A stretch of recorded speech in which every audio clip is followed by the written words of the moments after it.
Today we are diving deep into the world of the ESFP personality. Right.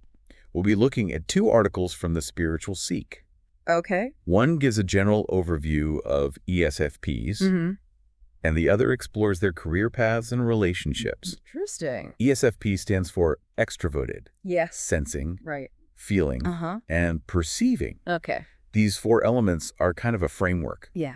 for understanding how ESFPs interact with the world. Interact with the world and with other people. Exactly. So extroverted means they get energy from being around other people. Okay. They thrive in social settings and enjoy connecting with people. Right. And then sensing. Sensing indicates a preference for facts and details over abstract ideas. So concrete. Concrete, yeah. Okay. Tangible experiences. And present focused. Very present focused. Yeah. They enjoy tangible experiences living in the moment. And there's feeling. Yes. Feeling suggests they prioritize personal values and empathy Okay. when they're making decisions.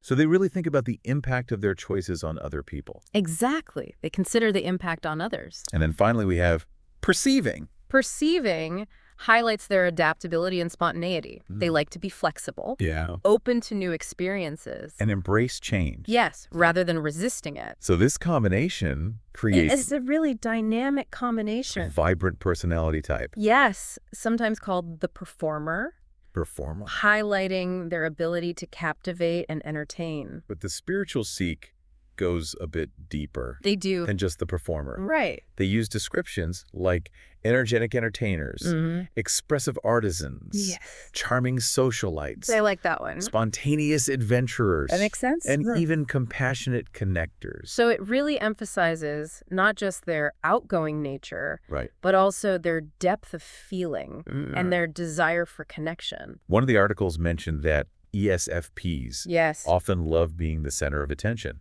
They might have been the class clown growing up, Right. Always ready with a joke or a story. making people laugh. But it's not simply about the attention. Right. It's that they genuinely want to make others happy. Yeah. Create a positive atmosphere. And they just have this way of sensing what others need They do. and responding with warmth and care. Very intuitive about people's needs. That goes along with their spontaneous adventurer side. Absolutely. The articles describe ESFPs as embracing the unexpected and finding joy in exploring new things. They're not ones to stick to a rigid schedule. They're not. Or, a plan. So that means that they live in the here and now Yes, very much so. and relish that thrill of the unknown. They might just suddenly decide to take a road trip. Or try a new activity. Exactly, just on a whim. And that spontaneity can be both exhilarating and a challenge. Because it's unpredictable. That leads into another point that the articles brought up Okay. about ESFPs and learning. They really seem to thrive in environments where they can experiment, Yes. create, and directly interact with the material they're learning. Very hands-on. So hands-on experience is key. It seems to be crucial for them. Yeah. And the articles suggest that they might struggle Yeah. in those traditional classroom settings The ones that emphasize theory over practice. because they really need to be actively engaged Engaged and active, yeah. and learn by doing. Not just by passively absorbing information. So practicality seems to be Yes. a recurring theme It does seem to be a theme. for ESFPs For them, yes. in their learning style, Uh-huh. their problem solving, Yeah. and even in their relationships. It's interesting how that plays out in different areas of their life. They're not big on overanalyzing No. or dwelling on emotions. Right. They'd rather just Take action. find practical solutions Find a solution and move forward. and take action to improve things. That's their approach. And their strong interpersonal skills often position them as peacemakers Right. in their social circles. They have an knack for that. They sense other people's needs Yes. and respond with care. Even if it's not through, Yeah. giving advice or... Not necessarily profound advice. Right. It's more about concrete actions. They show their support Exactly. through those actions. Rather than just words. So they're the ones who will bring you soup when you're sick Exactly. or lend a listening ear Yeah, just be there for you. when you're feeling down. Practical support. That makes me think about another point the articles made. Okay. ESFP's appreciation for aesthetics and beauty. Yes. They often surround themselves with beautiful objects Uh-huh. and create these artfully furnished homes. It's like they have a natural eye for design. It speaks to their strong sensory awareness. It does. They appreciate the beauty in the world. And they find a lot of joy in expressing themselves through creative pursuits. Like fashion. Fashion, music, decorating. Decorating all sorts of things. So we've seen the ESFP's infectious energy, love for people, spontaneity, and practical approach to life. Their practicality, yes. But as with any personality type, of course, there are also potential challenges. There are. The articles emphasize the importance of ESFPs developing their thinking side to balance their natural inclination toward immediate gratification. It's about finding that balance. So how can an ESFP who thrives on spontaneity develop that long-term thinking without stifling their natural energy? It's a good question. That seems like a tricky balance. It is a bit of a paradox. It is. But it's about cultivating self-awareness. Yeah. And finding a middle ground. So they might not naturally consider long-term consequences. Right. But that doesn't mean they can't learn to. Exactly. They can learn and grow. It's about developing that awareness of potential pitfalls and creating habits that promote balance. Balance and responsibility. The articles also talk about how stress can sometimes overwhelm ESFPs with negative thoughts. Which can be especially hard for them. Because their default setting is so positive and hopeful. Natural optimism. Life isn't always a party. That's true.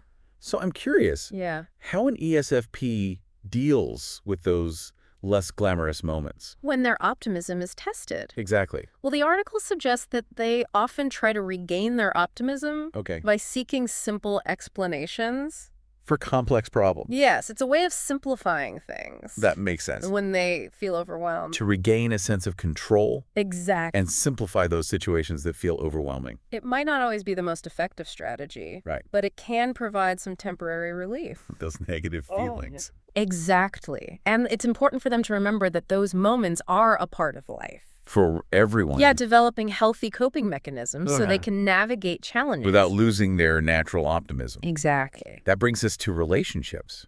Okay. You mentioned earlier that ESFPs are often drawn to judging types. The judging personality types. Yeah. Could you explain what that means? Yeah, judging. For people who aren't familiar? Doesn't have a negative connotation here. It just means they prefer structure. Organization and planning. So they thrive on predictability. Yes. So that classic opposites attract. Opposites attract. The structure of a judging type complements the spontaneity of an ESFP. Exactly. They balance each other out. And the judging partner can provide a grounding force. Help create stability. And the ESFP brings the excitement, energy. That balance seems to be a recurring theme. It does seem to be. For ESFPs. Yeah. Finding that equilibrium. Right. Between their natural tendencies and the demands of the world. The articles also had some interesting insights. They did. Regarding ESFP career paths. Yeah, they said that ESFPs thrive in environments where they can interact with others. Utilize their practical skills and create a sense of fun. It sounds like traditional corporate settings. Yeah. Might not be the best fit. With the rigid structures. And limited social interaction. That's what the articles suggest. So they need a job that offers variety. Yes, variety is important. So they can engage with different people, different tasks. Right, and be creative. And use their problem-solving skill. Exactly. So instead of a corporate cubicle, think more. Dynamic interactive spaces. Yeah. Where they can move around. Connect with people. Yes. And use their hands-on skills. Exactly. What specific career paths do the articles mention? They mentioned artists, actors, counselors, social workers, coaches, and designers. And those all offer flexibility, creativity, and human connection. A lot of human connection. But these are just examples. Of course. What's important is that an ESFP finds a career that they're passionate about. That aligns with their interests. And allows them to use their strengths. And it's important to remember that these personality types are just a framework. They're not a box. Not a box. They don't define the whole person. So if you're listening to this and you identify as an ESFP, embrace what resonates with you. Don't feel confined. By the beliefs. You are a complex individual. You are. And your personality is just one piece. One piece of the puzzle. And if you're not an ESFP, but you know someone who is, this information can help. It can. You understand their perspective. You understand them better. And appreciate their strengths. It's all about fostering empathy. Right. Recognizing that we all experience the world. In different ways. Differently. And understanding those differences can enhance our relationships and our communication. Absolutely. So we've covered a lot of ground today. We have. Exploring that vibrant energy, the love for life. The warmth. The compassion. That makes ESFPs so captivating. It's been a fascinating deep dive. It has. And I hope our listeners have gained some valuable insight. Food for thought. Before we wrap up, I want to emphasize one last point. All right. The journey of self-discovery. Is ongoing. It's a lifelong journey. There's always more to learn. More to learn and explore. About ourselves. And about others. Yeah, it's been a really interesting discussion. It had. We've seen those core ESFP strengths. Their warmth. Their practicality. Their amazing ability to connect with people. And we've talked about some things. Where ESFPs might face challenges. Like finding that balance between spontaneity and long-term thinking. But as we've said, these are really just general tendencies? Yeah. Each ESFP is their own unique person. Exactly. They'll find their own way. These personality frameworks are really just tools. For understanding. Not boxes to put people in. Not boxes. Right. So for any ESFPs out there listening, or anyone who knows an ESFP, remember to embrace those vibrant qualities. Everyone's so special. And never underestimate the power of self-awareness. And always growing. Thanks for joining us on this deep dive. It's been fun. Into the world of the ESFP. See you next time. We'll see you next time for another exploration. Yes. Of the amazing complexities of human personality.